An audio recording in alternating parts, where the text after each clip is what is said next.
దేశంలో మొదటిసారి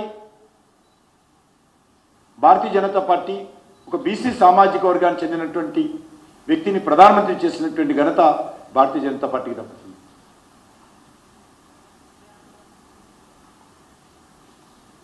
అందుకే ఈరోజు నరేంద్ర మోడీ గారు మూడోసారి ప్రధానమంత్రిగా కాబోతున్నటువంటి సమయంలో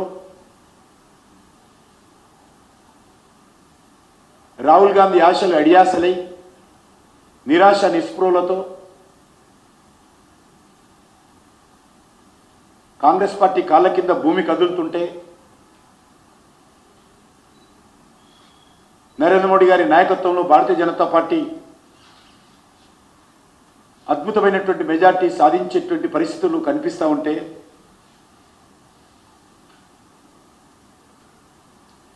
తట్టుకోలేకపోతున్నటువంటి కాంగ్రెస్ పార్టీ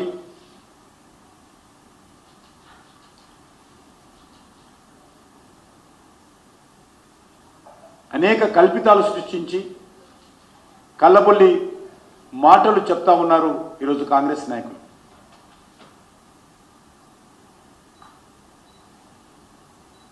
కేంద్రంలో ఈరోజు నరేంద్ర మోడీ గారి నాయకత్వంలో స్వాతంత్రం వచ్చిన తర్వాత మొదటిసారి 27 మంది బీసీ సామాజిక వర్గానికి చెందినటువంటి మంత్రులు కేంద్ర ప్రభుత్వంలో పనిచేస్తూ ఉన్నారు.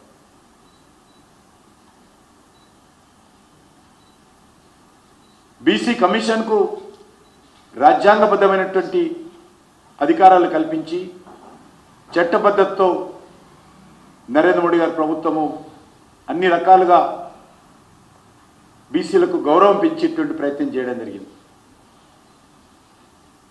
కేంద్ర మంత్రివర్గంలో ఎస్సీ సామాజిక వర్గానికి చెందినటువంటి 12 మంది మంత్రులు ఈరోజు పనిచేస్తూ ఉన్నారు.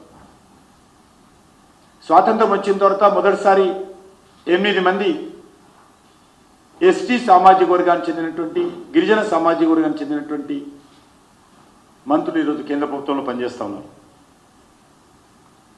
ఆ లెక్కన బీజేపీకి ఈరోజు దేశంలో అత్యధికమైనటువంటి బీసీ ఎమ్మెల్యేలు, ఎస్సీ ఎస్టీ ఎమ్మెల్యేలు, ఎంపీలు బీజేపీ దగ్గర ఉన్నారు.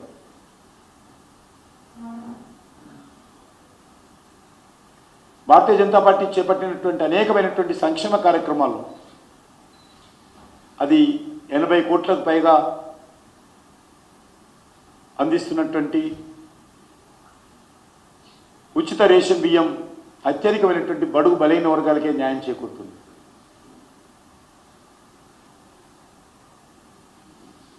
విశ్వకర్మ యోజన కావచ్చు, విశ్వకర్మ యోజన కింద మొత్తం బీసీ సామాజిక వర్గాలకి